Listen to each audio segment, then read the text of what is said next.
Police लिखवाकर हर कानून तोड़ते हैं और ये उम्मीद करते हैं कि पुलिस की गाड़ी समझकर उनकी गाड़ी को ना तो सड़क पर कहीं रोका जाएगा और ना ही उनका चालान होगा। लेकिन सबसे पहले आज की तमाम बड़ी खबर, हर कानून तोड़ते हैं और ये उम्मीद करते हैं कि पुलिस की गाड़ी समझकर उनकी गाड़ी को ना तो सड़क पर कहीं रोका जाएगा और ना ही उनका चालान होगा। लेकिन सबसे पहले आज की तमाम बड़ी खबरें नॉन स्टॉप न्यूज में। कर्नाटक से शुरू हुआ हिजाब विवाद अब सुप्रीम कोर्ट पहुंच गया है। कर्नाटक हाई कोर्ट में याचिका दाखिल करने वाली लड़कियों ने फैसले को सुप्रीम कोर्ट में चुनौती दी है। इससे पहले कर्नाटक हाई कोर्ट ने शिक्षण संस्थानों में हिजाब के साथ एंट्री को लेकर दाखिल सभी याचिकाएं खारिज कर दी। अपने फैसले में कर्नाटक हाई कोर्ट ने कहा कि ये तर्क गलत है कि हिजाब इस्लाम का आधार है।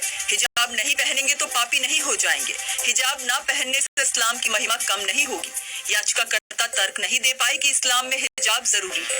कर्नाटक हाईकोर्ट ने यह भी कहा कि कई देशों में हिजाब प्रतिबंधित है। ये तर्क का मुद्दा नहीं है। सही विचार कहीं से आए, उनका स्वागत है। हिजाब पर दूसरे देशों में हुए फैसले प्रकाश डालते हैं। स्कूल यूनिफॉर्म का मुद्दा संविधान में पहले से तय है। शैक्षणिक संस्थानों में क्या पहनना है ये संस्थान ही तय करेंगे। यूनिफॉर्म पर फैसला न मानने का अधिकार छात्रों को नहीं है। हालांकि याचिकाकर्ताओं ने इस फैसले पर नाखुशी जताई। AIMIM चीफ असदुद्दीन ओवैसी ने कहा टारगेट की जाएंगी और वो इस फैसले का विरोध करते हैं। हम इस जजमेंट से डिसएग्री करते हैं, इसको सही नहीं मानते हैं। हमारा संवैधानिक राइट और हम क्यों कह रहे हैं, क्योंकि ये ऑनरेबल हाईकोर्ट का जजमेंट फंडामेंटल राइट संविधान में सस्पेंड करता है। समाजवादी पार्टी नेता अबू आजमी ने कहा कि हिजाब हर मुस्लिम महिला के लिए जरूरी है, लेकिन क्या दूसरे धर्म के लोगों के लिए भी इसी तरह का बर्ताव होगा?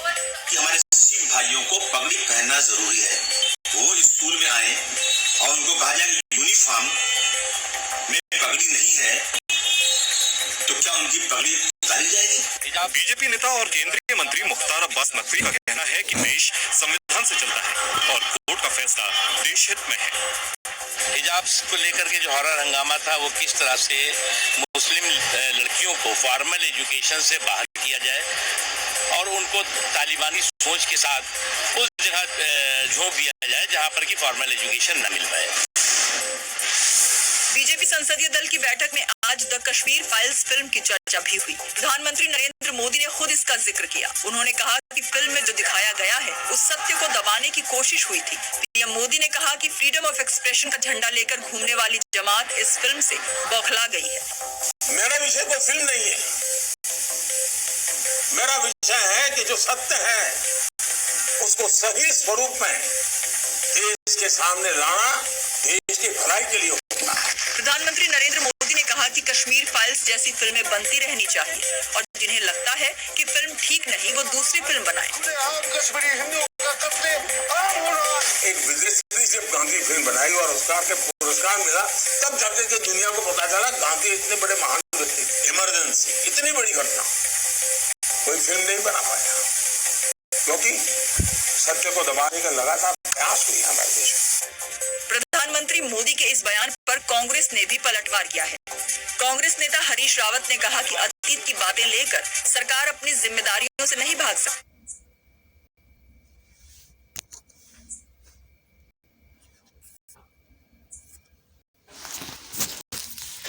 प्रधानमंत्री मोदी के इस बयान पर कांग्रेस ने भी पलटवार किया है।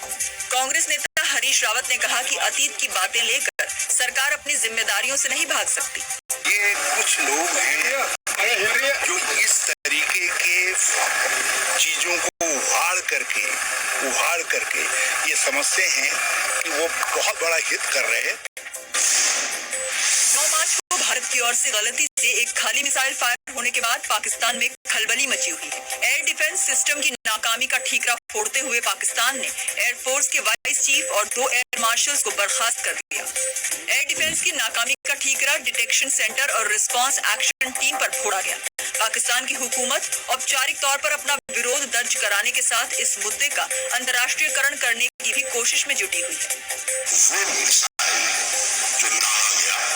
पाकिस्तान की तरफ और उसको वो एक्सीडेंटल लॉन्च एक्सीडेंटल फायर कहते, लेकिन ये बहुत सीरियस इशू है। भारत ने एक बार फिर साफ किया कि ये जानबूझकर नहीं किया गया।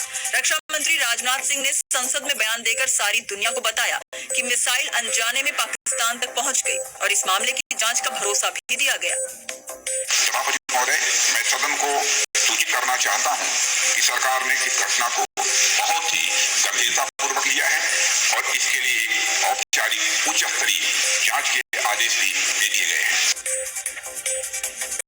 तो आज की सबसे बड़ी खबर यह है कि कर्नाटक हाई कोर्ट ने हिजाब के मामले में अपना फैसला सुना दिया है और कर्नाटक हाई कोर्ट ने अपने फैसले में 3 बड़ी बातें कही हैं।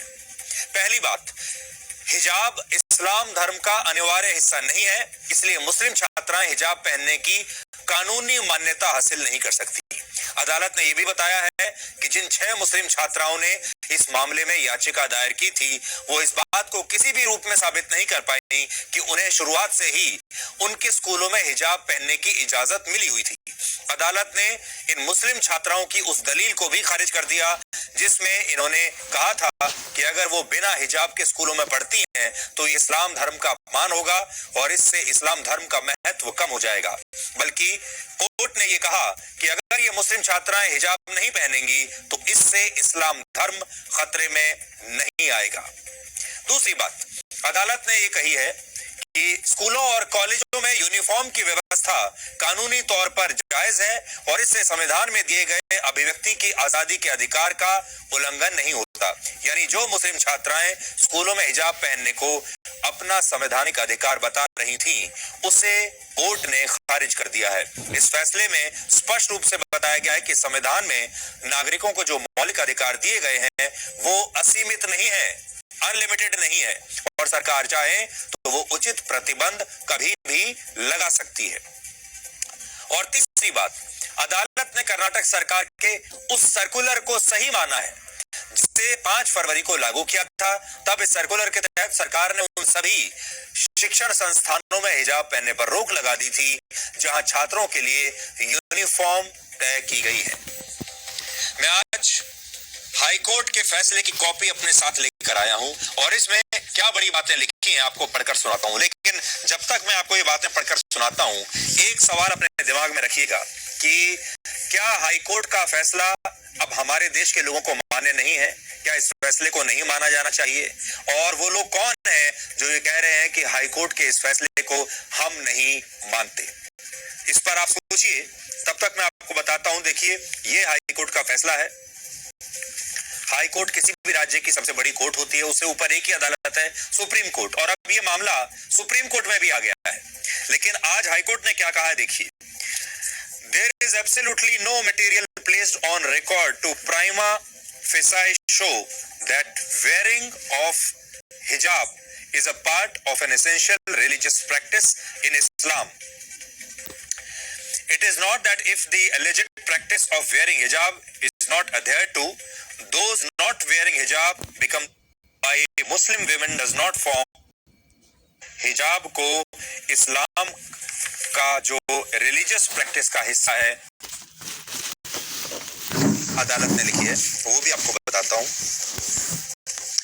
उन्होंने B.R. अम्बेडकर जो हमारे संविधान के निर्माता हैं, उन्हें कोट किया है और उन्होंने पाकिस्तान और दी पार्टीशन ऑफ इंडिया नाम की किताब से, जो कि B.R. अम्बेडकर ने ही लिखी थी 1945 में, वहां उन्होंने कोट किया है, जिसमें डॉक्टर अम्बेडकर लिखते हैं, A woman is allowed to see only her son, brothers, father, uncles and husband or any other near relation who may be admitted to a position of trust. She cannot even go to a mosque to pray and must wear burqa whenever she has to go out.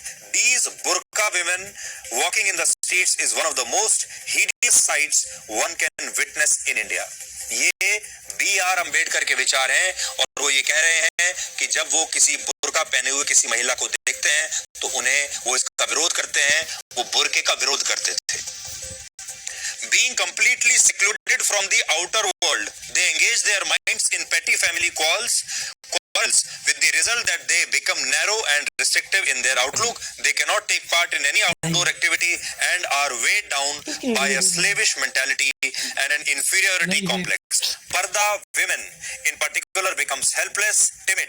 Considering the large number of Parda women amongst Muslims in India, one can easily understand the vastness and seriousness of the problem of Parda. वो पर्दे के ही खिलाफ थे। वो कहते थे कि पर्दा करने वाली जो महिलाएं हैं वो कमजोर हो जाती हैं और वो स्लेविश मेंटेलिटी यानी